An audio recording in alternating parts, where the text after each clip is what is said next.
Opa, tudo joinha com você? Mais um vídeo Arqueólogo Musical, canal de curiosidades musicais do passado. Aqui quem fala é o Basílio. Se você gostar, peço que possa se inscrever, dar uma força pro canal e compartilhar. Só sobre curiosidades musicais do passado. Muito bem, hoje falando sobre uma dupla, dando um passeio pelo universo sertanejo. Eles, ó, Cascatinha e Inhana. Uma dupla que eu gosto bastante. Uma biografia curtíssima deles aqui, ó. Cascatinha nasceu em Araraquara, Francisco dos Santos, em 1919, e faleceu em São José do Rio Preto, em 1996. E a Ana Eufrosina da Silva Araras, 1923, e faleceu em 1981.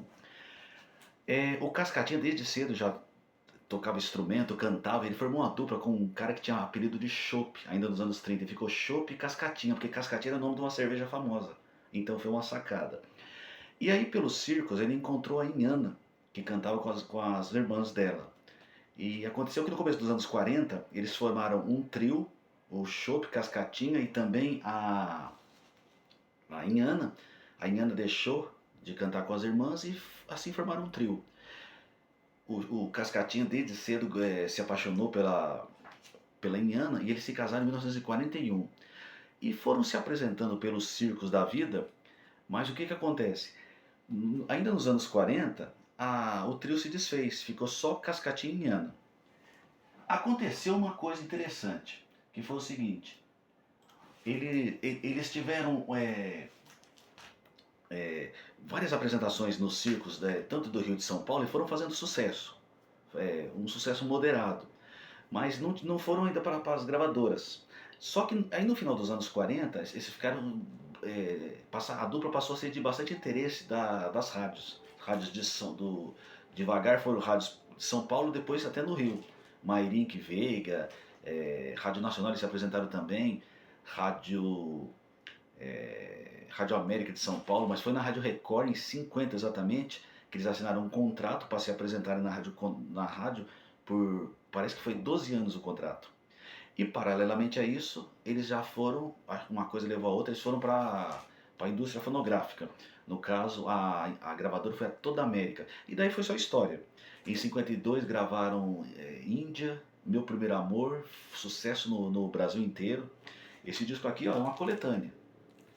Aí o repertório deles da década de 50 foi muito bacana, misturava música estrangeira, como de língua, latina, o repertório também da velha e boa música brasileira e também canções deles mesmos, né? Então, o repertório da década de 50 deles pra mim foi o melhor, mas eles tiveram muitas gravações nos anos 50, 60 e também 70. Eu tenho esse disco aqui também. Esse aqui é uma coletânea então, ó. Coxa de Retalhos, A Lua Testemunha, Quero Beijar-te as Mãos.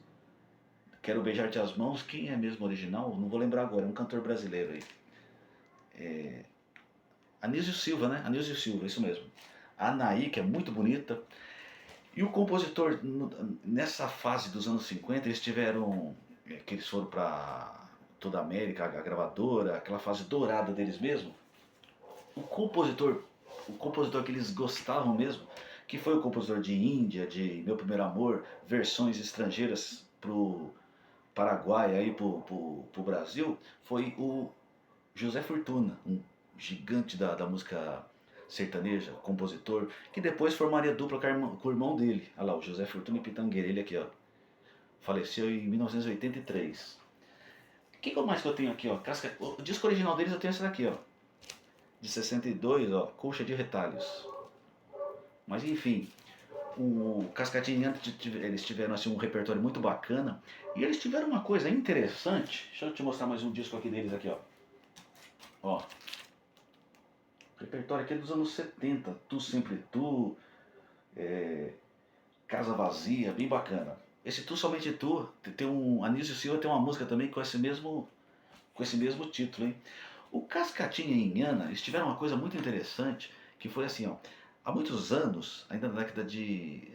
comecinho dos anos 2000, eu me lembro que tinha um programa na Rádio Cultura AM de São Paulo, hoje Rádio Cultura Brasil, que tinha um programa que chamava Musicalidade, só música brasileira das décadas 50 e 60. E aí o que aconteceu? Lá mesclavam com Cascatinha, ou seja, eles conseguiram ir do sertanejo ao MPB. Fora as gravações deles, né, queridas, aí Meu Primeiro Amor, gravada pela Joana, aí nos anos 80, Índia, gravada por Paulo Sérgio, Roberto Carlos, inúmeros cantores, até Gal Costa. E o que aconteceu? O Casca de Ana passou a ser uma dupla conhecidíssima Brasil afora. Aliás, dentro do Brasil. Brasil afora no sentido assim, em todo o território brasileiro eu falo. Não sei se eles foram famosos é, no exterior, eu não saberia te dizer. Então o que acontece? E uma outra dupla que teve esse mesmo. Foi igual o Cascatinhano no sentido de conseguir sair do sertanejo e ir pra MPB, nem que, só que foi menos, foi com uma música só, mas conseguiu, foi eles, ó. Palmeira e Biá. Esse disco aqui é bem bacana, de 1961. Tem um repertório muito bacana esse disco aqui. Só que não tem uma música que é o carro-chefe deles de 1958, que foi Boneca Cobiçada. Tocou em tudo que é rádio e foi do sertanejo para MPB. Tanto que saía é, discos de seleção, discos variados, assim, com músicas populares brasileiras, e saía também o Palmeira e Biá com a Boneca Cobiçada. Então, tanto o Cascatinhana quanto a, o Palmeira e Biá conseguiram essa façanha. E quem rivalizou, na minha opinião, com o Cascatinhana, rivalizou assim, é um modo de dizer, né? Não que, mas uma dupla que era bem concorrente, aí, sei lá, para mim foi o do Guarujá, uma dupla que se formou nos anos 50 ainda, no final dos anos 50, e que tiveram bastante sucesso, foram muito queridos no Brasil. Eles eram de Bauru, São Paulo. E um repertório bem bacana mesmo. E que mais que eu posso falar? Posso dizer assim que Cascatinha é uma coisa muito querida. é, não teve assim uma. Eu acho que não teve assim uma dupla formada por um homem e uma mulher que tiveram o sucesso que eles tiveram. Eu acredito que não.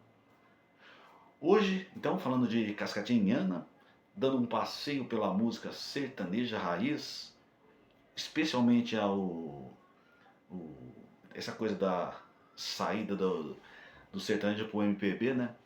E outra coisa interessante para finalizar o vídeo, eu queria falar sobre um disco de 1958, o primeiro disco, que até então eles gravavam em compacto, né, o Cascatinhana. Aí saiu um disco que chamou, eles foram receberam um apelido de Os Sabiás do Sertão. E saiu esse disco em 58, é raríssimo. Teve uma reedição, mas o original, a prensagem de 1958 é muito rara, né? É uma facada se você achar por aí. Muito bem, quem falou que foi o Basílio, se você gostar, peço que possa se inscrever, dar uma força pro canal e compartilhar. Pode ouvir um repertório da década de 50 cascatinhana que não tem pra ninguém. Abração!